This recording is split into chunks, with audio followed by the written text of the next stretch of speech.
नमस्कार। भारतेंदु नाट्य अकादमी द्वारा आयोजित रंग समागम 2020 में आप सभी दर्शकों का हार्दिक स्वागत है।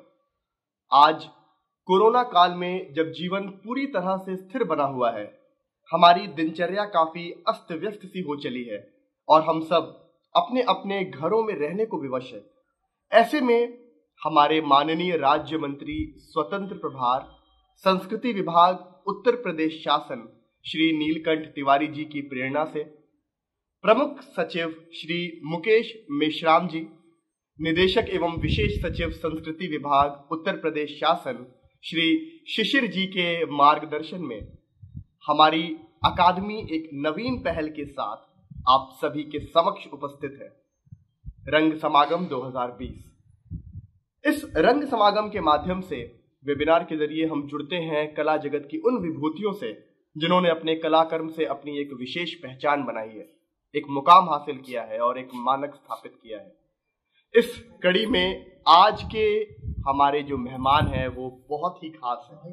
राजस्थान के एक छोटे से गांव से निकलकर दिल्ली तक का सफर, दिल्ली में एक लंबा अरसा रंगमंच में और फिर उसके बाद मुंबई में अपने अभिनय के जरिए अपनी एक अलग पहचान बनाए। आज हम मुलाकात करने वाले हैं और बात करने वाले हैं श्री गजराज राव जी से। नमस्कार सर। उम्मीद करता हूँ इस कोरोना काल में आप सुरक्षित होंगे। बिल्कुल। सबसे पहले तो मैं आपका आभारी हूँ, भारतेंदु नाट्य अकादमी का आभारी हूँ कि मुझे आपने इस प्लेटफॉर्म पे जगह दी, मुझे आप लोगों से बात करने का मौका मिला। लॉकडाउन तो मतलब अभी बहुत कुछ खुल चुका है मुंबई में। लोग छोटा मोटा काम हो रहा है, शूटिंग थोड़ी बहुत चल रही हैं, लेकिन सबसे ज़्यादा केसेस शायद यहीं पर है, मुंबई में ही है। तो हम लोग कोशिश कर रहे हैं कि थोड़ा सा संभल कर चलें। सर, मैं आपके बारे में पढ़ रहा था, राजस्थान से निकल के आपका दिल्ली आना हुआ जब आपके पिताजी की नौकरी में ट्रांसफर हुआ, क्योंकि वो भी रेलवे में है, और उस दौरान थिएटर की तरफ ज्यादा आपका रुझान था। और कुछ समय पहले आपके बहुत ही प्रिय मित्र भी रहे हैं श्री पीयूष मिश्रा जी से मेरी बात हो रही थी और उन्होंने अपनी यादों को ताजा करते हुए बताया कि 1990 का वो दौर था जब आपने पीयूष मिश्रा जी ने, मनोज वाजपेयी जी ने, एनके शर्मा जी ने मिलकर एक्ट वन ग्रुप जो कि दिल्ली में सक्रिय था, उसमें मिलकर आप लोगों ने बहुत उम्दा काम किया करीब 5 साल तक। 95 तक का समय था। कैसा समय था सर एक्ट वन में और किस तरीके के नाटक होते थे? कैसा थिएटर का समय था उस टाइम?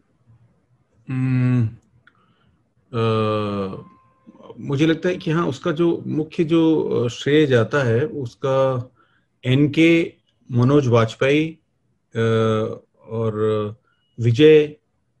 विजयराज जो हमारे साथ एक्टर थे और राइटर हैं, और निखिल वर्मा, ऐसे बहुत सारे लोग थे। कुछ लोग हैं जो कि ड्रामा में, थिएटर में आगे नहीं उस तरह से रहे थे या जो स्टेज पे नहीं भी आते थे।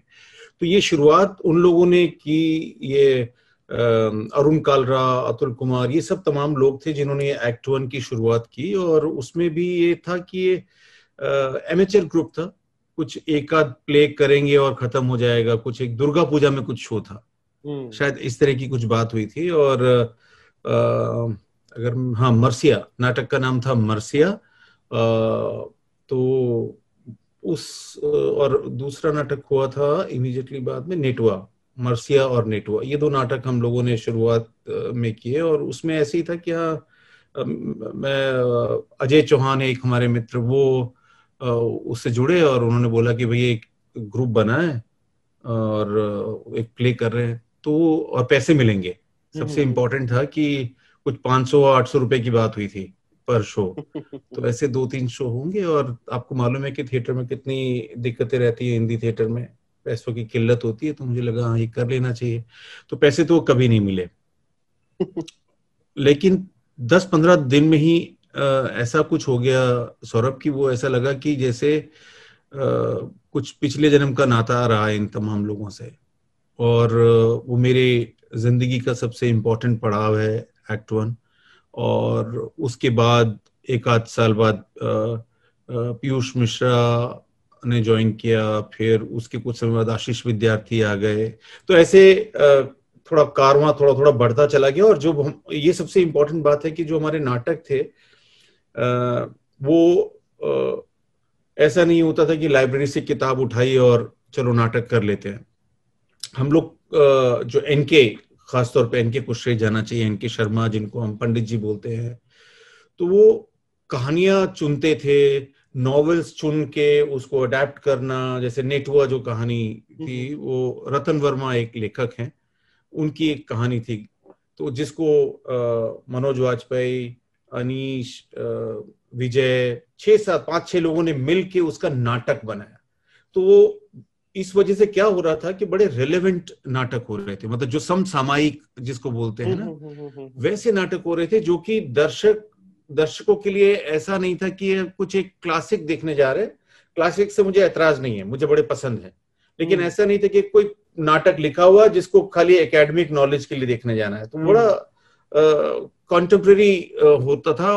और नाटकों की हमारी टिकट सेल्स बहुत होती थी, लोग आसपास के शहरों से हमारे नाटक देखने आते थे। जब शहर हमारा सोता है हाउसफुल गया हमारा, मतलब शायद 1 या 2 साल बाद हमने किया था। तो बड़ा रोमांचक है यार वो, मतलब वो उससे जुड़ी हुई यादें, एक्ट 1 के तमाम दोस्त आज भी हमारी जिंदगी में है, मेरी जिंदगी में है।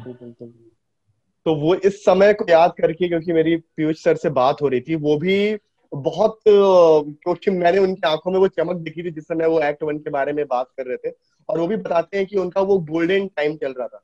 सर आपने जैसे बात की कि वो एक एमेचर ग्रुप था, एमेचर ग्रुप में खासकर होता क्या है कि जितने भी लोग उससे जुड़े हुए होते हैं, सुबह से लेकर शाम तक कुछ अपने अपने काम वो कर रहे हैं, और शाम को वो लोग अपना समय निकालते हैं थिएटर के लिए। लेकिन एमेचर सिर्फ नाम के लिए है, वो अपने काम की क्वालिटी में कोई भी कॉम्प्रोमाइज नहीं करते हैं।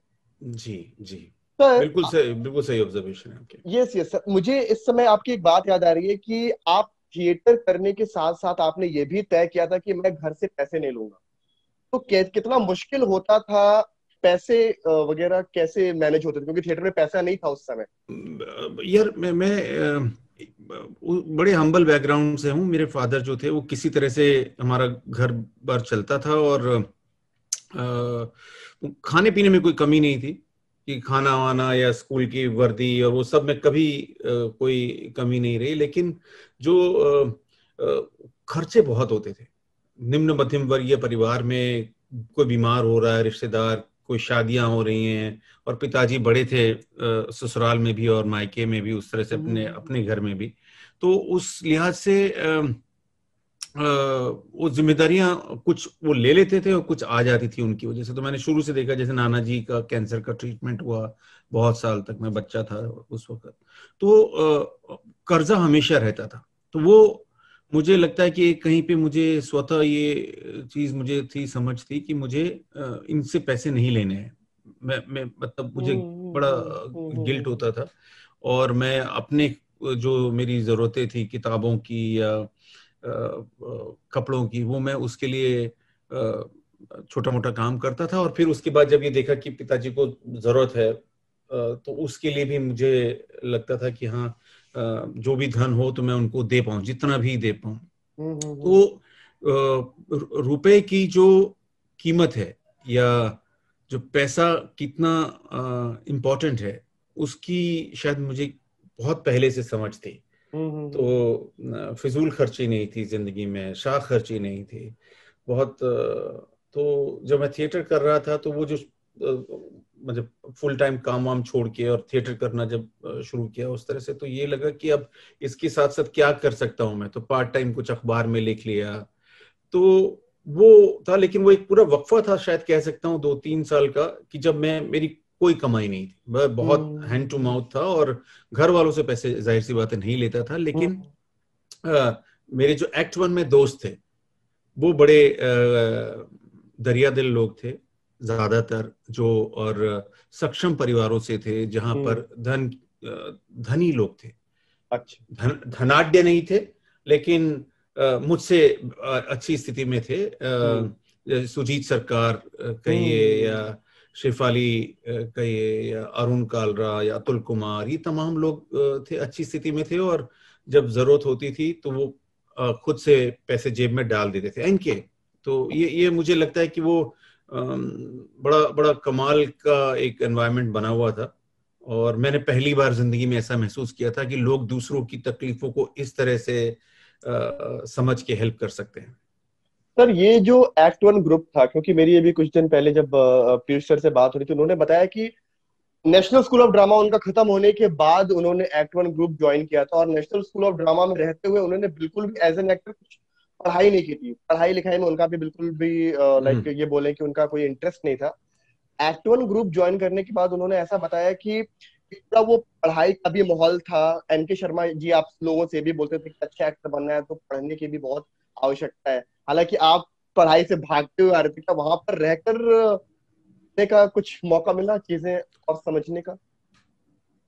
नहीं, पढ़ाई से भागने का वैसा सौरभ उस तरह से नहीं रहा, लेकिन मेरे पास वो सुविधाएं नहीं थी कि जहां पर मैं डॉक्टर बन सकूं या इंजीनियर बन सकूं या एनडीए में जा सकूं। तो मैं, मेरे लिए हमेशा ये घर के खर्च में हाथ बटाना और अपने चीजों पे ध्यान देना, अपने भविष्य पे ध्यान देना, इन दोनों के बीच से मैं चल रहा था। लेकिन मुझे लिटरेचर का शौक था।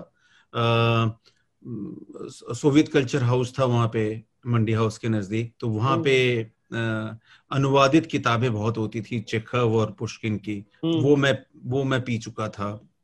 और जो कह सकते हैं ना कि थिएटर में कुछ सीनियर मिले जिन्होंने मुझे, किसी ने परसाई जी पकड़ा दिए, किसी ने मंटो पकड़ा दिया। वो मुझे लगता है कि उन 6-7 साल 8 साल में मैंने जितनी किताबें पढ़ी हैं, और हिंदी के अलावा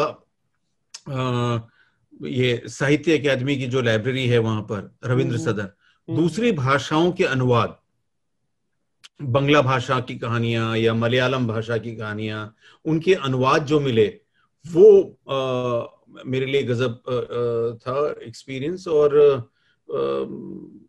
एक्ट वन में तो फिर वो हो ही गया कि एनके और बाकी सब लोग, मतलब ऐसा नहीं था कि खाली हम लोग क्या बोलते मनमौजी लोग थे खाली। तो ये सबसे अच्छी बात ये थी कि जो भी 10-15 लोग साथ में होते थे वो एक दूसरे के जीवन से जुड़े हुए थे और कोशिश करते थे कि दूसरे के जीवन को छू पाएं। और उसमें ये किताबें आ जाती थी, सजेस्ट करते थे। जैसे मुझे याद है कि मनोज लिटरेचर में बहुत इंटरेस्ट लेता था, मनोज वाजपेयी, वो पढ़ता था। मतलब कि ऐसे कई बार ऐसे भी लोग आए जो कि जिनका किताबें पढ़ने का शौक नहीं था, लेकिन उस माहौल को देखकर वो लोग भी इंटरेस्टेड हुए। और इनके बहुत ही अच्छे कोच थे, बहुत अच्छे मेंटोर थे। और जैसे इनके की वजह से मैंने बहुत सारे अंग्रेजी के नॉवेल, अंग्रेजी के नाटक पढ़े, क्योंकि मैं उनसे बचता था, अंग्रेजी मेरी जबान नहीं है। लेकिन एनके ने जो मोटिवेट किया, उस तरह से प्रेरित किया, तो फिर कई जो किताबें इनके अपने घर से लेकर आ जाते थे और पकड़ाते थे कि गज्जू ये पढ़ ले, ये बड़ी अच्छी कहानी है, या ये अच्छा नॉवल है, ये नॉन फिक्शन है। तो फिर वहां पर कह सकते हैं कि इनके की वजह से मैंने फिक्शन भी पढ़ा और नॉन फिक्शन भी पढ़ा। तो जो आदत अब तक मेरे साथ है। तो सर वहां से निकलने के बाद क्या उस समय तक आपको एज एन एक्टर ऐसा फील हुआ था क्या कि मैंने कुछ अपनी एक्टिंग के लिए कुछ अपना क्राफ्ट सीख लिया है? मैंने, हर एक्टर का अपना एक मेथड होता है, एक अप्रोच होता है टुवर्ड्स एक्टिंग। आपने क्योंकि थिएटर में भी उतना ही काम किया, और आपने फिर 94 में अगर हम लोग बात करें, आपका वो पहली फिल्म थी जब आपने फिर फिल्म में अपना डेब्यू किया, फिर उसके बाद आपका एक फिल्मी सफर भी शुरू हो गया। क्या क्राफ्ट ऑफ एक्टिंग थिएटर के पॉइंट ऑफ व्यू से और फिल्म के पॉइंट ऑफ व्यू से डिफरेंट आपको समझ में आती है? क्योंकि क्या दोनों में समानताएं क्या है या डिफरेंस क्या है? पहली चीज तो ये कि मुझे जहां तक याद है, ऐसा जब एक्ट वन की शुरुआत हुई, और उसमें ऐसा नहीं लग रहा था कि मैं कुछ सीखने जा रहा हूं, मुझे नाटक सीखना है। ये दिमाग में शायद बात नहीं थी, क्राफ्ट सीखना है उसकी बात नहीं थी। क्योंकि हम लोग दोस्त थे, एक बड़ा खिलंदड़ पना था, और मतलब कुछ उस तरह का डिसिप्लिन नहीं था, जैसे कि सुबह 9 बजे आ गए और अब किताबें पढ़ रहे हैं। और तो क्या होता था कि गप्पे होती थी बहुत सारी, हम्म। जीवन से जुड़ी हुई, हंसी मजाक, हंसी ठिठोली, और उसके बीच में हम लोग नाटक करते थे। सुबह से लेकर शाम तक रिहर्सल हो रही है, कई बार 4-4 घंटे की रिहर्सल हो रही है। सिनेमा हम लोग साथ जाते थे, 15-20 लोग एक साथ। वाह। दिल्ली में रीगल, रिवोली या चाणक्य सिनेमा हॉल चले गए, तो हम्म। 15-20-25 लोग साथ में जा रहे हैं, या कोई नाटक कहीं हो रहा है किसी हम्म। दूसरे ग्रुप का, या एनएसडी का कोई मंचन है स्टूडेंट्स का या रेपेट्री का, तो 10-15-20 लोग तो जाना बड़ा आम सी बात थी हमारी। तो उसमें मतलब अब जाके कुछ सालों के बाद जाके ऐसा लगा, और जैसे मैं शुरू में चाहता था कि एनएसडी में मुझे एडमिशन मिले, हाँ हाँ हाँ। लेकिन या हो सकता है कि मेरी प्रिपरेशन उतनी नहीं रही होगी, क्योंकि जिस बैकग्राउंड से मैं हूं शायद मैंने उतना उसको उतना सीरियसली शायद ना लिया हो। तो लेकिन मैं आखिरी जो होता है ना रिटन एग्जाम वगैरह सब पास हो गया था, जो ओरल इंटरव्यू होता उसमें मैं थोड़ा नासमझी कर बैठा वहां पे। उन्होंने मुझसे पूछा कि किस तरह के नाटक आपको पसंद है, मोहन राकेश के या बाकी नाम विजय तेंदुलकर के। धर्मवीर भारती, तो हाँ। जी, तो मैंने बोला कि मुझे लगता है कि नाटक बहुत अच्छे हैं, हम्म। लेकिन अगर ऑडियंस को लेकर आना है प्रेक्षागृह में, थिएटर में, तो वो आज के नाटक होने चाहिए, और हाँ। उसमें मनोरंजन होना चाहिए, उसमें नई ऑडियंस नहीं तो नहीं आ पाएगी। वही और ये भाषा, ये सारे शब्द वो जो थे मेरे अपने भी नहीं थे। मुझे लगता है कि मैं रंजीत भाई के साथ प्लेस किए थे उस दौरान, रंजीत रंजीत कपूर। साहब, जी तो जी। उनसे मैं बड़ा प्रभावित रहता था। तो उनका एक नाटक हुआ था चेखव की उसी दुनिया। दौरान। चेखव की दुनिया। नहीं, चेखव की दुनिया तो बाद में हुआ था। एक कौवा चले हंस की चाल, एक नाटक किया था उन्होंने, अच्छा अच्छा। जो जो सौरभ मेरे लिए भी नई चीज थी, मैंने कभी सुना नहीं था, और क्योंकि गूगल और इस सब का जमाना नहीं था तो पता भी नहीं था कि दुनिया में ऐसा होता है। जी सर। सपर थिएटर का एक कॉन्सेप्ट होता है कि लोग खाते पीते खा रहे हैं देखते हैं। और एक तरफ मंच है जहां पर लोग नाटक कर रहे हैं। तो प्योरिस्ट जो होंगे, जो कि बिलीव करते हैं कि नहीं, नाटक की एक अपनी एक विधा है, उसका एक सम्मान होना चाहिए, वो उसको रिजेक्ट हाँ। करेंगे।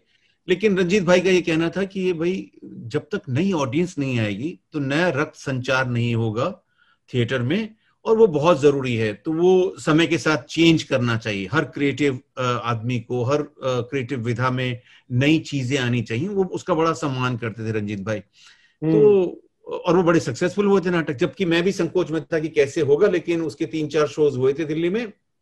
थोड़ा सा अड़चन आती है कि लोग ट्रैवल कर रहे हैं, वेटर खाना दे रहा है, ओपन एयर में कहीं पे हरी भरतिया जो हैं उनके बंगले में कहीं पे लॉन पे हुआ था वो नाटक, और बहुत सारी ऑडियंस, लेकिन अच्छा लुत्फ आया था उसका। हम्म। पैसा मिला, पहली बार नाटक करने का पैसा मिला था, अच्छा। कुछ 2-2,500 रुपया या ऐसा कुछ। ये अरे वाह। प्राइम टाइम जो ग्रुप है, सीता रैना और ललित दुबे, यस उनका यस ग्रुप, सर। ये दिल्ली में बड़े अंग्रेजी नाटक करते थे ये लोग। हम्म। तो मैं उसके कुछ महीनों बाद ये मेरा एनएसडी का इंटरव्यू हुआ था, और उसमें मैंने बोला कि ऑडियंस को लाने के लिए ऐसा हो, तो उन्होंने बोला कि आपको कौन सा नाटक आपको लगता है कि होना चाहिए ऐसा। तो बड़े हम्म। सीनियर थे ये, बहुत ही गुरु गंभीर, और बहुत जिनको मतलब जिनके नाटक में देख चुका था, और वो सारे 5-6 लोग थे यहाँ पर जो इंटरव्यू ले रहे थे। तो मैंने बोला जैसे कौवा चले हंस की चाल, जो, तो उनके सबके चेहरे उतर गए, उनको लगा कि ये तो बड़ा नालायक किस्म का लड़का है, और ये कैसी बात है कर रहा है। हाँ, बस मुझे शायद मेरा मेरे मेरे मुझे पैनल बाहर में लोग नाटक का, होते हैं सर, वो पैनल में कई तरह हाँ, के कई बहुत तरह के, बड़े और बड़े। वो मुझे, उसमें कई लोग थे जो मुझे शायद पसंद भी करते थे कि उन्होंने मेरे नाटक देखे हुए, बच्चा सा था मैं, और लेकिन मैंने बड़े जोश से ये बात बोली। मुझे बाद में इस बात का आभास होता है कि नहीं, नाटक वैसे भी नाटक होने चाहिए और ऐसे भी नाटक होने चाहिए। इससे और जो था ना, एक शायद 22-23 साल का नौजवान कितने जोश में बोल सकता है कि भाई ऐसे ऐसे करेंगे तो दुनिया बदल दूंगा मैं। तो फिर उन्होंने बोला कि ठीक है, अब जाइए। और बाद में मुझे मालूम चला कि मुझे मेरा एडमिशन नहीं हुआ, तो उसका मुझे अफसोस हुआ। मैं रंजीत भाई के पास गया कि रंजीत भाई ऐसा हो गया, मैंने तो, आप ही तो बोलते थे कि नाटक ऐसा होना चाहिए। इन लोगों ने मुझे उस वजह से शायद नहीं स्वीकार किया। और वो खुद भी एनएसडी से ही। रंजीत भाई, जी हाँ, जी हाँ। एनएसडी से।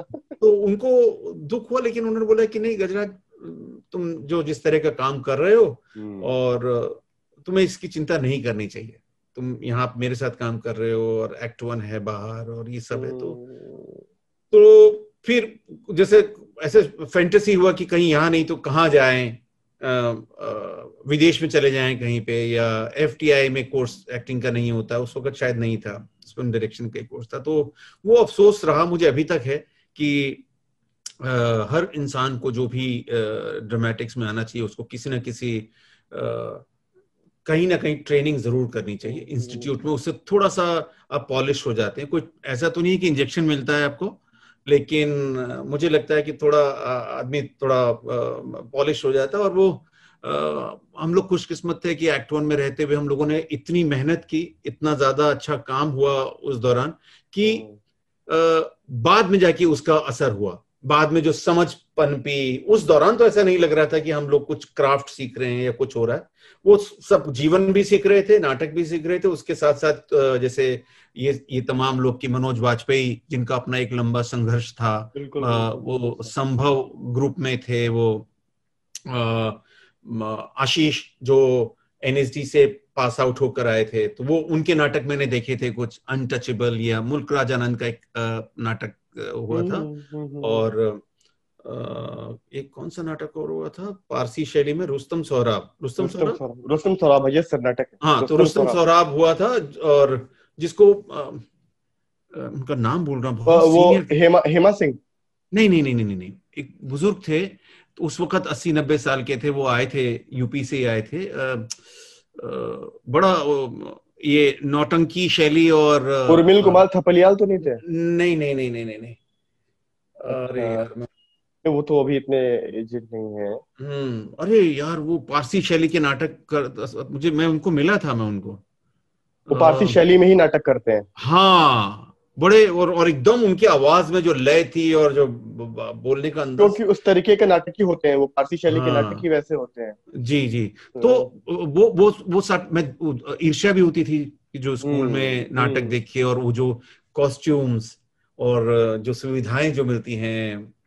लेकिन एक चीज ये हो रही थी बहुत अच्छी कि हम लोग एमेचर ग्रुप थे, एनएसडी के ही प्रांगण में हम लोग बैठा करते थे पूरा दिन। वहां पर एक नीम का पेड़ है राष्ट्रीय हाँ नाट्य विद्यालय के जी जी बिल्कुल सर। बाहर, वो हमारा दफ्तर होता था। हम लोगों का, हम लोग वहीं सुबह से शाम तक, मतलब कहीं चले गए, बैग वैग बस्ते बस्ते वहीं छोड़ के जाते थे, किताबें छोड़ जाते थे, कोई नहीं लेता था। और जो स्कूल के अध्यापक थे ज्यादातर, और जो भी स्टूडेंट्स होते थे फर्स्ट सेकंड थर्ड ईयर के, कुछ ऐसा रहा कि बड़ा समन्वय था, बहुत बहुत भाईचारा जैसा था, और हमें कोई दुत्कारता नहीं था वहां से, इस वजह से कि वो हमारे नाटक देखते थे और उनको लगता था, क्योंकि और कोई ग्रुप शायद उधर नहीं बैठता था हमारे अलावा, हम लोग ही उधर स्कूल के बिल्कुल कि एनएसडी की प्रॉपर्टी है उसके सामने जाके पूरा दिन जमे हुए हैं।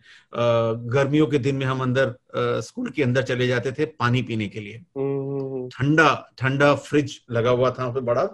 और वो ये जो छोटी छोटी चीजें, क्योंकि वहां के जो चपरासी हैं या जो गार्ड हैं वो हमें टोकते नहीं थे, उनको मालूम था कि ये बाहर के लोग हैं, स्कूल से इनका लेना देना नहीं है। और फिर उसके बाद जब पीयूष ने ग्रुप ज्वाइन किया तो उसके बाद स्थिति और अच्छी हो गई कि पीयूष का अपना एक पीयूष की इतना ज्यादा स्नेह है जो था स्कूल के विद्यार्थियों में। बिल्कुल। और तो एक जैसा होता है ना कि पीयूष के आने से एक ब्रिजिंग हुई और ज्यादा, कि हमें और मतलब अब जो कहीं एक लिबर्टी मिल गई। हाँ मतलब, और हम लोग उस तरह से लिबर्टी लेते भी नहीं थे ना कि मतलब कोई न्यूसेंस क्रिएट कर रहे हैं या हम लोग कुछ ऐसा कुछ कर रहे हैं जो कि किसी के लिए खेदजनक हो। हम लोग मैक्सिमम, मतलब एक आध बार तो ऐसा भी हुआ कि लाइब्रेरी में जाके बैठ गए जहाँ पे सिर्फ स्टूडेंट्स को अलाउड होता, अब शायद पॉसिबल नहीं होगा, लेकिन पढ़ने का मन कर रहा है तो वहां गए। और जैसे बज्जू भाई राम गोपाल बजाज जी थे, हाँ। तो वो बड़ा जो माहौल था वो बहुत ज्यादा हार्मनी वाला था और बहुत ही अच्छा था। तो जिसको कह सकते हैं कि हमने एनएसजी में तो एडमिशन नहीं हुआ, लेकिन बाहर बैठे बैठे और उन लोगों की संगत में और कहीं ना कहीं उसका इजाफा हुआ, कुछ ना कुछ चीजें मिली, और एक्ट 1 में जो काम हो रहा था हमारा।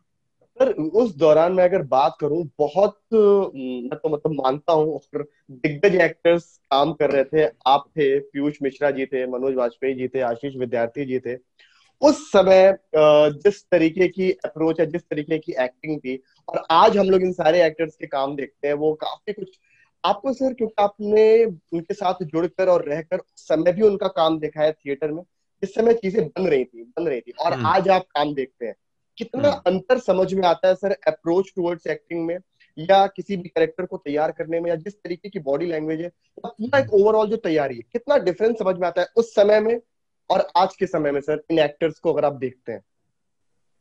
जैसे मनोज ने मुझे सबसे ज्यादा प्रभावित किया थिएटर के दौरान। मनोज से मैंने बहुत प्रेरणा ली कि किस तरह से, क्योंकि अगेन कोई फॉर्मूला नहीं था मेरे पास, या कोई ऐसा ऐसा टिप्स कि कोई बताए कि अच्छा ऐसे करना होता है, फिर ये करते हैं तो तुम एक्टिंग सीख जाओगे। तो जैसे टाइमिंग थी कह सकते हैं, या थोड़ा डायलॉग्स याद हो जाते थे, और वो उस चीज का थोड़ा बहुत कह सकता हूं कि फायदा हुआ कि आपको आपको 2 घंटे की प्ले में लाइनें ना भूलती हों, और ऊर्जा बहुत ज्यादा थी, अब नहीं है। तो ये, लेकिन ये जो साथ में मनोज वाजपेयी को मैंने जो जिस जिस गंभीरता से वो किसी भी कैरेक्टर में घुस जाते थे, कि नेटुआ नाटक कर रहे हैं जिसमें लौंडा नाच होता है, और वो गांव के एक मजबूर इंसान का पात्र कर रहे हैं जो कि लौंडा नाच करता है बड़ी जाति के लोगों के घरों में, शादियों में, फंक्शन में। और जब उसकी खुद की शादी का प्लान वो करता है, तो जो ये बड़े लोग हैं, गांव के धनी लोग हैं, वो स्वीकार नहीं कर पाते हैं इस बात को कि ये शादी करेगा साला, मतलब ये तो हमारा लौंडा नाच करने वाला है ये। और उस विडंबना की कहानी है वो। अच्छा। और किस तरह से मनोज ने अपने आप को ट्रांसफॉर्म कर लिया, डांस की प्रैक्टिस की, डांस सीखा, और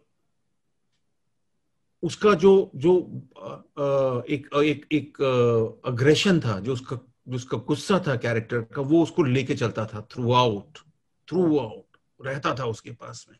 तो वो एक तरीके का कह सकते हैं कि एक्टिंग की शैली जो मुझे समझ में आई, कि मैं उसका मुकाबला तो मैं कभी कर नहीं पाया। 10-15% कहीं पे जब कोई इंपॉर्टेंट उस तरह का पात्र होता है जिसके अंदर बहुत गहन सोच विचार की जरूरत पड़ती है, तो मैं मनोज का एग्जाम्पल हमेशा सामने रखता हूं आज भी, कि भाई ऐसे करना चाहिए इसको, इस कैरेक्टर की जर्नी के लिए मुझे ये तैयारियां करनी है। और दूसरा मैंने एग्जाम्पल देखा आशीष विद्यार्थी का। आशीष का जब मैंने पहली बार नाटक देखा था, अनटचेबल, स्कूल में शायद सेकेंड ईयर में देखा था, तो ओपन ईयर में हो रहा था वो, पीछे एक कैंटीन के पास, मेस के पास। और जब बाकी लोगों का डायलॉग सीन आते थे तो नॉर्मल होता था, लेकिन आशीष का जब डायलॉग आते थे तो ऐसा करना पड़ता था, बिल्कुल भी नाटकीय नहीं था। तो मेरे को बड़ा अचंभा हुआ कि यार ये मंच पे एक हो रहा है, और उसके लिए वो ये एक्टर को जरा भी चिंता नहीं है कि कौन मेरी आवाज सुन पा रहा है या नहीं सुन पा रहा है। सुन पा रहा है मतलब ऑब्वियसली, ऐसे नहीं कि वो मन में ही है उसके। और जब वो हमारे ग्रुप में आ गए, तो उसके बाद लगातार 3-4 नाटक किए हम लोगों ने साथ में, जब उनके मुंबई प्रस्थान से पहले। होली, तो होली में बिल्कुल एकदम मतलब सधा हुआ, और वो मुझे लगता है कि मुझे उससे प्रेरणा मिली कि बहुत नाटकीय होने की जरूरत नहीं है, नाटक करने के लिए नाटकीयता की जरूरत नहीं होती है। तो वो एक चीज, और वो जो आखिर तक जब सिनेमा में भी बहुत सारे पार्ट किए आशीष ने, द्रोह काल या जिद्दी, तो उसमें भी उस चीज को उन्होंने अपनाया कि और फिर पीयूष का जो था कि वो म्यूजिक को लेके और संगीत और राइटिंग को लेके जो उनका पैशन था। तो मैं खैर संगीत में तो मेरी रुचि है, लेकिन मैं कभी बेसुरा हूं, तो मैं कभी उस तरह से कर नहीं पाया। लेकिन ये और बाकी तमाम जो लोग थे, तो वो एक अलग दुनिया थी वो सारा, वो एक अलग दुनिया थी। और उसमें ये था कि हमें पैसों की जरूरत होती थी, काम की जरूरत होती थी, लेकिन ऑप्शन बहुत कम थे। ऑप्शन नहीं थे, और दिल्ली में रहते हुए कि अब मुंबई में बड़ी बड़ी फिल्मों में छोटे छोटे पार्ट मिलते थे। जो आज के एक्टर्स हैं, मुझे लगता है कि उनकी स्थिति बहुत ज्यादा अच्छी है हमारे उससे, और चाहे वो किसी ड्रामा स्कूल के हों या एमेचर थिएटर के हों, या जिन्होंने थिएटर नहीं भी किया, ऐसे लोगों को भी मैं जानता हूं। मैं जैसे सुमित व्यास हैं, वो नादिरा जी के साथ नाटक किया करते थे, और उनका एक तरीका है, क्राफ्ट है, उसको फॉलो करते हैं। कुछ लोग होते हैं जिन्होंने नाटक नहीं किए हैं जीवन में, लेकिन वो बड़े जैसे जीतू है, जितेंद्र कुमार, उन्होंने आईआईटी में रहते हुए कुछ एक दो नाटक किए हैं जो होते हैं ना फंक्शंस में, लेकिन उस तरह से थिएटर ग्रुप का उनका एक्सपीरियंस नहीं है, लेकिन क्राफ्ट बड़ा गजब है। तो मैं ये कह सकता हूं कि हम जो हमारी जनरेशन में पीड़ा रहती थी, बहुत ज्यादा पीड़ा के साथ हम लोग काम करते थे कि गुजारा कैसे चलेगा, क्या होगा। आज की जो जनरेशन है, आप लोगों की जो जनरेशन है, उनके पास ऑप्शंस हैं सर्वाइवल के, चाहे वो टेलीविजन है, चाहे ओटीटी है, चाहे वॉइस ओवर है, या डब, जो तमिल तेलुगु में जो फिल्में होती हैं उनकी डबिंग जो होती है उसके माध्यम से करना। तो मुझे लगता है, या ऐसा आपको क्या लगता है? मैं नहीं नहीं, बिल्कुल बिल्कुल सर। उस समय क्योंकि अब जिस तरीके से ये प्लेटफॉर्म्स खुले हैं और बहुत सारी अपॉर्चुनिटीज ओपन हुई हैं, चाहे वो डबिंग से लेकर ओटीटी से लेकर, बिल्कुल बिल्कुल सही कहा सर आपने। लेकिन वो ट्रेनिंग की बात आपने कही, वो बहुत इम्पोर्टेंट है, चाहे वो किसी ड्रामा स्कूल से हो या फिर किसी एमेचर ग्रुप से हो। तो ये वो training sir something very important for the actors before they are going for the cinema और कहीं पे भी। जैसे मुझे ये लॉकडाउन से पहले इनफैक्ट मैं कुछ एक वर्कशॉप या 3 महीने 4 महीने का कुछ ऐसे ही कोर्स की मैं सोचा, तो मुझे सजेस्ट भी किया था किसी ने। चेकोस्लोवाकिया में शायद कहीं कोर्स हो रहा था, अच्छा, अप्रैल मई में। तो मैंने प्लान किया था कि मैं 3 महीने के जाकर और वहां पर थोड़ा सा अनलर्न करूं या सीखूं कुछ। तो और उस सीखने की कोई उम्र होती नहीं है। तो सर ठीक है, ये थिएटर का सफर बहुत अच्छा बीता आपका। उसके बाद 94 में जब पहली बार आपने फिल्म की तरफ रुख किया और वो बैंडिट क्वीन जैसी फिल्म बन रही थी और शेखर कपूर जी इसको बना रहे थे, एक इंसिडेंट है जहां पर वो शायद सर खुद आपके पास आके आपसे हेल्प मांगते हैं कि शायद वैसा वो सीन है जहाँ पर गांव वाले बैठे हुए हैं, इनको कैसे बैठाना है, ये सही से बैठे। तो वो कैसा इंसिडेंट है सर कि इतने बड़े डायरेक्टर आपके पास आते हैं और वो आप तो डर गए होंगे बिल्कुल। वो यार मैं नर्वस था बहुत उसमें, उसकी शूटिंग से पहले। और तिग्मांशु धुलिया जो थिएटर में सीनियर हैं, अगेन एनएसडी से हैं वो, और उस वक्त वो बैंडिट क्वीन की टीम का हिस्सा थे और असिस्ट कर रहे थे, और कास्टिंग उनकी द्वारा की गई थी। तो उन्होंने मेरे नाटक देखे थे, तो उनको मेरा काम ठीक लगा था, तो उन्होंने मुझे रोल दिलवाया। लेकिन जिस दिन शूटिंग थी उससे एक दिन पहले रात को बड़ा बेचैनी रही, और सुबह सुबह जब पहुंचा तो वहां पे वो 100-150 लोगों का क्रू और पूरा जो अपना वो खेत वाला सीन कुछ होने वाला था। मैं साइकिल पर हूँ और फूलन देवी को मैं रास्ता रोकता हूँ। तो वो मैं तो अच्छे डायरेक्टर की शायद पहचान ये होती है कि वो आए मेरे पास और मेरे कंधे पे हाथ रख के, और बड़े उन्होंने मुझे एहसास कराया कि भाई ये जितने लोग बहुत अफरा तफरी में घूम रहे हैं आसपास, ये सब तुम्हारे लिए हैं, ये तुम्हारे लिए मेहनत कर रहे हैं, तुम जैसा बोलोगे वैसा ये लोग करेंगे, और तुम्हें मतलब ये तुम सबसे इंपॉर्टेंट हो यहाँ पर। इनडायरेक्टली उन्होंने वो एहसास कराया, बोला कि मतलब होता है ना कि चल जा, चढ़, तू कर लेगा तू। तो उन्होंने और उनके उस हौसला अफजाई से डेफिनेटली फर्क पड़ा, और वो सीन बड़ा अच्छा हुआ। और सीमा जी ने भी बहुत इनकरेज किया कि भाई ये परफॉर्मेंस है और अलग, क्योंकि हम थिएटर से हैं ना, तो हमको लगा चीट करते हैं और किसी महिला को हमको पकड़ रहे हैं पीछे से, तो कहीं पे उसमें अभद्रता नहीं होनी चाहिए। तो वो सीमा जी बोलती कि नहीं, यहाँ पे चीट नहीं कर सकते आप, क्योंकि कैमरा सारा कैच करता है, और वो सारी तमाम चीजें हुई। तो मेरे लिए मेरी कॉन्फिडेंस आ गया मुझे कि मैं बहुत छोटा हूं उम्र में, और ये आदमी तो मिस्टर इंडिया और मासूम और ये सब फिल्में कर ली हैं, और यहाँ पे अंग्रेज हैं और बीबीसी का प्रोडक्शन है।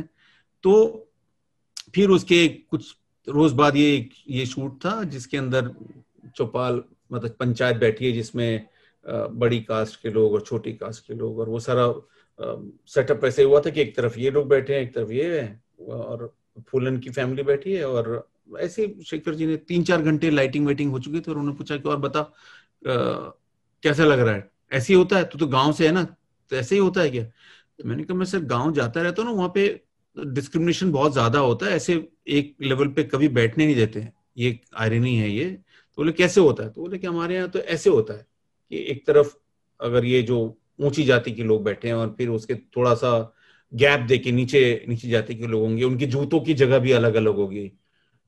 तो उन्होंने तुरंत फिर टिशू को बुलाया कि यार ऐसे होता है क्या ये, ऐसा आर्ट डायरेक्टर को बुलाया। तो शायद उन लोगों को मुझसे कल पे भी होंगे वो लोग जो आर्ट टीम होगी उन लोग। तो लेकिन फिर रियलाइज किया 2-3, ऐसा नहीं कि मेरे कहने से ही कर दिया उन्होंने तुरंत से 2-3 लोगों से पूछा, बोले हाँ ऐसे होता है। तो क्योंकि इतना बड़ा प्रोडक्शन है, किसी ने उस तरह से ध्यान नहीं दिया। लेकिन ये शेखर जी की कह सकते हैं कि उनका विजन है, या उनको वो जो एक्सेप्टेंस है कि वो एक छोटे से अदने से एक्टर से सलाह मशवरा कर सकते हैं। तो सोचिए कि वो 2-4 घंटे लगा के जिसकी लाइटिंग हुई थी वो सीन चेंज हो गया फिर से, पूरा और बदल गया। हाँ? पूरा बदल गया। और मुझे बड़ा एकदम अंदर ही अंदर मुझे बड़ी खुशी हुई कि अरे यार तो सही है। क्योंकि थिएटर जब करते हुए आप अपने डायरेक्टर को या रंजीत भाई को कुछ सजेशन देते हैं और वो स्वीकार कर लिया है, तो आपको खुशी मिलती है, आपको लगता है कि आपने कुछ अचीव किया। सर एक चीज में बहुत इंटरेस्टिंग आपके बारे में मैं स्टडी कर रहा था कि आपने गारमेंट शॉप में भी काम किया है, आपने एंकर्स के लिए स्क्रिप्ट लिखी है, आपने बहुत सारी एड फिल्म्स में एज एन असिस्टेंट भी काम किया है। एक बहुत बड़े ये प्रदीप सरकार जी हैं जिनके अंडर में आपने करीब 200-400 एड्स में आपने उनको असिस्ट भी किया है। और बहुत कम लोग ये जानते हैं कि आपकी खुद की कोड रेड नाम की अपनी एक कंपनी है जिसके थ्रू बहुत सारे एड्स बनाए जाते हैं, और खुद आपने आज तक 1000 के ऊपर एड्स डायरेक्ट किए हुए हैं। तो सर आपके सबसे पहले एड की मैं बात करूंगा जहां पर 4-5 महीने काम करने के बाद भी कोई काम नहीं आ रहा था, आपकी एड फिल्म की वो एजेंसी खुल चुकी थी, कोई काम नहीं आ रहा था। आपने राष्ट्रगान को लेकर एक एड बनाया था, और जिसमें अमिताभ बच्चन जी के साथ आपका पहली बार एनकाउंटर हुआ उनकी आवाज के लिए। जी जी। क्या था सर वो पूरा अनुभव? यार वो एडवर्टाइजिंग में क्या होता है कि आपसे शोरील मांगी जाती है कि आपको किस किस बिना पर किस वजह से आपको काम दिया जाए। पैसा लगता है ना, क्लाइंट का खर्च होता है उसके अंदर। तो मैं जब असिस्टेंट था उस दौरान तो बहुत सारे लोग प्रलोभन देते हैं, बात करते हैं कि अरे तू तो बहुत अच्छा असिस्टेंट है, तुझे तो डायरेक्टर होना चाहिए। तो जब मैं डायरेक्टर बनने की कोशिश की तो वो तमाम लोग हट गए, पीछे चले गए, और तो जो भी वजह रही हो। तो ये 4-5 महीने हो चुके थे, और हमारे मित्र हैं मनीष भट्ट, रघु भट्ट एडवर्टाइजिंग में, तो उन्होंने ये कहानी हमको बताई कि भाई एक बुजुर्ग आदमी है और बारिश हो रही है और वो मोची है ना, और उसके आसपास 2-3 बच्चे और बैठे हैं, बारिश होती है तो वो खड़ा हो जाता है क्योंकि वहाँ पे रेडियो पे नेशनल एंथम बजता है, और उसको देख के बाकी बच्चे भी खड़े हो जाते हैं, और पब्लिक दौड़ हो रही है इधर उधर। तो फिर बाद में मालूम चलता है कि वो विकलांग है। तो ये थोड़ा सा इमोशनल उसमें था कि भाई आप जब एक विकलांग आदमी खड़ा हो सकता है राष्ट्रगान के सम्मान में, तो आप क्यों नहीं होते। ऐसी ये उस दौरान की बात है जब ये सिनेमा हॉल में शुरू नहीं हुआ था, तो उसी दौरान ये शुरू भी हुआ था। तो ये हो गया। तो उसके बाद हमारे पास जितनी भी मेरे और मेरे पार्टनर के पास जितना रिसोर्सेज थे, थोड़े बहुत सेविंग थी, वो हमने उसमें लगा दी थी, खर्च कर दी थी, और बहुत सारा उधार लिया था हम लोगों ने, जो इक्विपमेंट्स और ये सब होते हैं।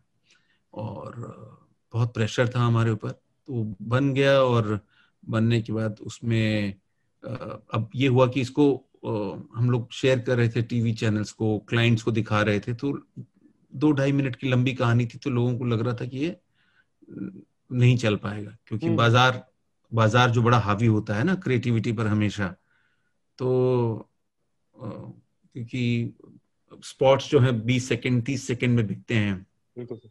तो उस बनाने के बाद भी तकरीबन 1-2 महीने तक परेशानी रही और हम लोग बड़े जूझ रहे थे कैसे करें। और फिर ये हुआ कि इसके अंदर वॉइस ओवर जो है वो अगर हम लोग बच्चन साहब से करवा लें तो उसका प्रभाव पड़ेगा। क्या है कि हमें कोई नहीं जानता, लेकिन महानायक हैं अमिताभ बच्चन, और शोरील बन जाएगी, शोरील अच्छी बन जाएगी एक। हाँ, और क्या है कि बच्चन साहब पारस पत्थर है, उनको छुएंगे तो हमारे काम को थोड़ा सा कुछ शाइन आ जाएगी, ऐसा कुछ आभास था और वही हुआ भी। और अलग अलग सूत्रों से हम लोगों ने उन तक पहुंचने की कोशिश की और किसी तरह से उन्होंने हमको 15 मिनट का टाइम दे दिया कि आप वैनिटी में आके हमें दिखाइए। तो हम लोग उनको सीडी लेके और लैपटॉप पे दिखाने के लिए लेकर गए। उन्होंने 10 मिनट भी नहीं लगाए, उन्होंने बोला तो अद्भुत है, ये तो बहुत अच्छा है, उनको काम बहुत पसंद आया, ये है, अब बताइए इसको क्या करना है।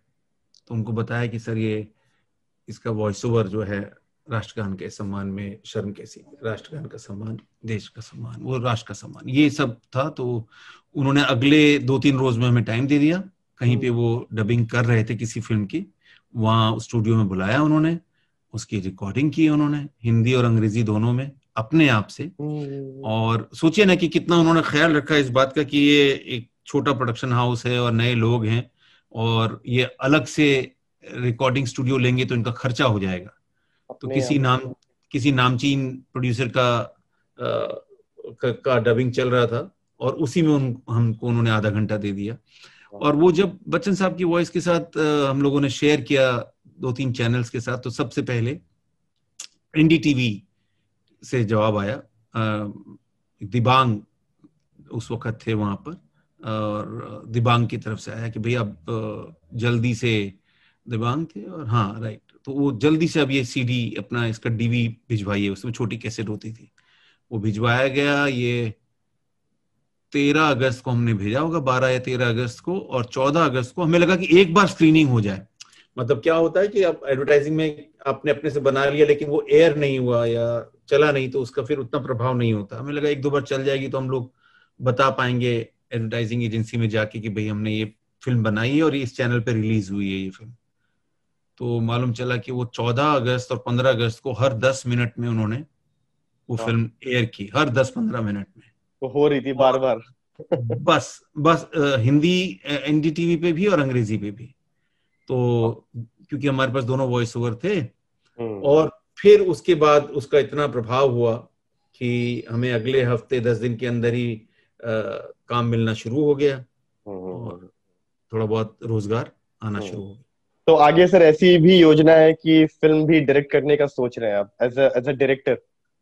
हाँ, देखो मैं कई सालों से ख्याल है और स्क्रिप्ट पे काम करता रहता हूँ मैं, लेकिन कुछ बात जम नहीं रही है, तो होपफुली अगले साल तक कुछ हो जाएगा। और अभी क्या है कि बहुत सारे ऑप्शंस हैं कि अमेज़न है, नेटफ्लिक्स है, सोनी लिव है, हॉटस्टार है, बहुत सारी जगह हैं जहां पर हम अपनी कहानी शेयर कर सकते हैं और अगर ठीक लगे तो हमें मौका मिल सकता है। सर जितने भी तरह के आपने अभी तक कैरेक्टर्स किए हैं अलग अलग फिल्मों में, उसमें अगर मैं अगर किसी भी कैरेक्टर की अगर ऐसे बात करूं तो उसमें बहुत ही डेप्थ दिखता है, या फिर जिस रीजन का वो कैरेक्टर है उसके तरीके की बोलचाल या उसके तरीके की बॉडी लैंग्वेज, कैसी तैयारी रहती है सर किसी भी कैरेक्टर को पहले अटेम्प्ट करने के लिए, और कितना टाइम लेते हैं सर आप किसी भी कैरेक्टर को तैयार करने में? कितने पहले आपको स्क्रिप्ट चाहिए होती है, या कितना आपका सर प्रोसेस ऑफ प्रिपरेशन अगर मैं बोलूं तो सर कितने दिन का होता है? मतलब 10-15 दिन, महीना, अगर डिपेंड करता है शूट और पार्ट कंफर्मेशन जो हुआ है उसमें कितने दिन का समय है। और आमतौर पे तो जो भी मैंने स्क्रिप्ट्स की हैं वो बड़े अच्छे से क्राफ्ट की हुई होती हैं, तो उसमें बहुत सारी चीजें राइटर की तरफ से मिल जाती हैं, और फिर उसके बाद जो डायरेक्टर का विजन है वो किस तरह से चाहते हैं वो बहुत इंपॉर्टेंट है मेरे लिए, क्योंकि ऐसा नहीं हो सकता है कि ये कोई पात्र मैंने पढ़ा और वो फिर मैं अपनी उसके लिए अलग पगडंडी तैयार करूं। मुझे जो डायरेक्टर किस तरह से बाकी कैरेक्टर्स को विजुलाइज कर रहे हैं और कैसी वो जर्नी देखना चाहते हैं, तो वो फिर उसके साथ कोलैबोरेट करके और उसके बाद फिर कहीं पे कुछ उसको कुछ रीजनल क्यू देना है या कुछ उसको विशेष उसका एक बोलचाल में कुछ उसका एक कुछ अलग अंदाज रखना है, उसके बाद डिसाइड करता हूँ। एक सर आपके साथ थोड़ी सी प्रॉब्लम ये रही है स्पॉन्डिलाइटिस की, अब जिससे आप सफर कर रहे हैं, तो सर क्या स्क्रिप्ट पढ़ने से पहले ये सारी चीजें भी देखते हैं क्या, कि या ये कैरेक्टर की कितनी मूवमेंट है या किस तरीके का ये कैरेक्टर है, या उसके हिसाब से मैं कर पाऊंगा या नहीं कर पाऊंगा, या आप अटेम्प्ट करने से पहले ये चीजों को भी देखते हैं क्या कि मेरी बॉडी पर बहुत ज्यादा उसका इफेक्ट ना पड़े? मैं कोशिश तो ज्यादातर तो ये होती है कि मैं जब आमतौर पर तो बधाइयों से पहले इतने बड़े पार्ट मिलते नहीं थे, तो वो स्क्रिप्ट पढ़ के आपको समझ में आ जाता है कि क्या है, और उसके अंदर मैं शेयर कर लेता था, पहले से ही बता देता था। और अभी भी मैं वही करता हूँ कि मैं अगर मुझे लगता है कि कुछ एक्शन फिल्म है या इस तरह के, जैसे ये बधाइयों में मैंने मेरे जो निर्देशक हैं अमित, उनको मैंने अनुरोध किया कि भाई मेरा स्पॉन्डिलाइटिस है और उसमें मैं डांस नहीं कर सकता हूँ या बहुत तेजी से सीढ़ियाँ चढ़ना या वो सब मेरे बस की बात नहीं है।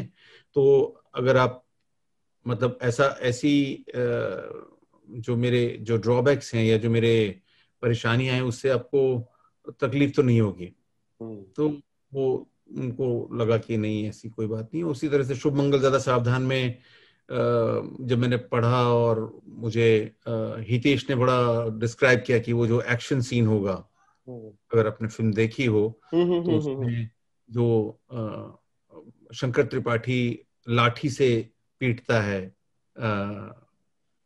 आयुष्मान के पात्र को, तो वो मुझे लगा कि 2-3 दिन की शूटिंग होगी, तो ये मैंने उनसे बड़ा विनम्रता से बोला कि ये मेरे लिए मुश्किल होगा, हो सकता है मैं कर लूं, हो सकता है कि एक्सर्शन ज्यादा हो और तो मैं ना कर पाऊं, तो क्या करेंगे ये। तो फिर उन्होंने बोला कि कोई आप चिंता मत कीजिए, हम बॉडी डबल रखेंगे। और ऐसा ही हुआ, वो 2-3 दिन तक जब भी शूट था तो बॉडी डबल रखा गया था, लेकिन खुशकिस्मती से उसकी जरूरत नहीं पड़ी। वो जो जितने भी सीन थे वो मैं कर पाया और उस वक्त मुझे उस तरह की कोई भी प्रॉब्लम नहीं हुई। लेकिन हाँ, ये एक तो ये बहुत ही, क्योंकि डायरेक्टर जो मुझे नहीं जानते हैं या जिनसे मेरा उस तरह के ताल्लुकात नहीं रहे हैं, तो उनको मेरा बताना बड़ा, मैं अपनी ईमानदारी समझता हूँ कि भाई सेट पे जाके उनको उनके लिए सरप्राइज ना हो कि भाई मैंने तो सोचा था कि आप जंप करेंगे 6 फीट से, और वो सब चीजें नहीं होनी चाहिए। मौजूदा दौर में सर समय मिलता है क्या थिएटर जाके देखने का, क्योंकि थिएटर आपका शुरुआती दौर में बहुत ज्यादा आप उसमें एक्टिव रहे, अभी मौका मिल पाता है क्या कि बाहर जाके प्लेस देख पाए? बिल्कुल बिल्कुल, मैं मतलब पसंद करता हूँ पृथ्वी और सेंट एंड्रयूज या इस तरह जहां पर भी नाटक हो रहे होते हैं, और जैसे अतुल कुमार ने डायरेक्ट किया है पिया बहरूपिया, बहुत अच्छा प्ले है सर। मतलब मैं 2-3 बार देख चुका हूँ वो नाटक। और नसीर भाई की जो नाटक होते हैं वो फादर जी, तो वो सारे देखना पसंद करता हूँ। मकरंद के नाटक देखना पसंद करता हूँ, मानव कौल के नाटक देखना पसंद करता हूँ। तो या दिल्ली कभी गया 1-2 साल में और इस तरह का मौका लगा कि वहां पे कोई एनएसडी में रेपेट्री में या स्टूडेंट्स का कोई नाटक हो रहा है या बाहर किसी ग्रुप का नाटक हो रहा है, तो वो मैं कोशिश कर लेता हूँ। मैं मतलब इनफैक्ट अभी कल मैंने एक नाटक देखा, पहला एक्सपीरियंस था मेरा, ऑनलाइन परफॉर्मेंस हुई। अच्छा, हाँ, तो ये नेशनल थिएटर पे देखा सर या फिर किसी और? नहीं, ये मेरे दिल्ली में मेरे दोस्त हैं, अच्छा अच्छा। अरुण अरुण कुमार, अरुण कालरा और बाकी तमाम लोग। तो ये एक अलग तरह का एक्सपीरियंस है। नाटक का अपना एक मजा होता है यार। नाटक का मैं कोशिश करता हूँ, मतलब अनफॉर्चुनेटली हो नहीं पाता कि जैसे मैं लखनऊ में था बहुत समय के लिए, शूटिंग कर रहा था पीछे, तो मेरा बड़ा मन था कि किसी तरह से जाके मैं कोई नाटक हो रहा हो तो देख लूं। या शुभ मंगल के दौरान बनारस में शूटिंग हो रही थी तो मैंने वहां पे कोशिश की, लेकिन कोई प्ले हो नहीं रहा था उस वक्त। तो मुझे बड़ा मतलब रोमांचक लगता है ये थिएटर में जाकर नाटक देखना। Last question sir, last question of the day. अभी प्रेजेंट टाइम में अगर बात करें, क्योंकि आपने बहुत सारा वर्ल्ड सिनेमा भी देखा है, इंडियन सिनेमा भी देखा है, मौजूदा दौर में सर कौन सा या कौन से, अगर बोलूं तो कौन से आपके पसंदीदा एक्टर्स रहे हैं जिनका काम आपको बहुत प्रभावित करता है, इसको देखकर आप बहुत सीखते हैं, हॉलीवुड में भी बॉलीवुड में भी? इरफान मुझे बड़े इंस्पायर करते हैं, इंस्पायर किया उन्होंने, जो भी अपना आखिरी फिल्म तक जो उन्होंने काम किया। नसीर भाई का जैसे अभी मैंडेट बंदिश में देख रहा हूँ, एक वेब शो है अमेज़न पर, तो उनकी प्रेजेंस ही अपने आप में रोंगटे खड़े कर देती है कि मतलब आपको आप उनसे नजर हटती नहीं है आपकी। और एक मलयालम फिल्मों में एक एक्टर हैं फहाद फाजिल, आपको मौका लगे तो देखिएगा उनकी फिल्में, वो बहुत कमाल का काम कर रहे हैं वो। और हॉलीवुड में सर, हॉलीवुड के कुछ एक्टर्स? लियोनार्डो डिकैप्रियो, वो मुझे बड़ा अमेजिंग लगते हैं, वो कि वो पूरा अपने आप को ट्रांसफॉर्म कर लेते हैं और चीजों को बदलते हैं। मनोज वाजपेयी, तो उनका जिक्र मैंने शुरुआत में किया था, जैसे पीछे उनकी एक फिल्म आई थी, गली गुलियां फिल्म आई थी, वो देखिए आप। और उसके बाद वो जब कमर्शियल फिल्में करते हैं तो वो एकदम से चेंज हो जाते हैं, वो सेटअप में चले जाते हैं, सत्यमेव जयते में चले जाएंगे वो, है ना। और वो उधर गली गुलियान है तो वैसा करेंगे वो। सर, अब हम साक्षात्कार के अंतिम चरण में हैं। संस्कृति विभाग उत्तर प्रदेश शासन के उच्चाधिकारियों के प्रोत्साहन से श्री रमेश चंद्र गुप्ता जी, निदेशक भारतेंदु नाट्य अकादमी की इस पहल रंग समागम 2020 के बाबत आपके क्या विचार है सर?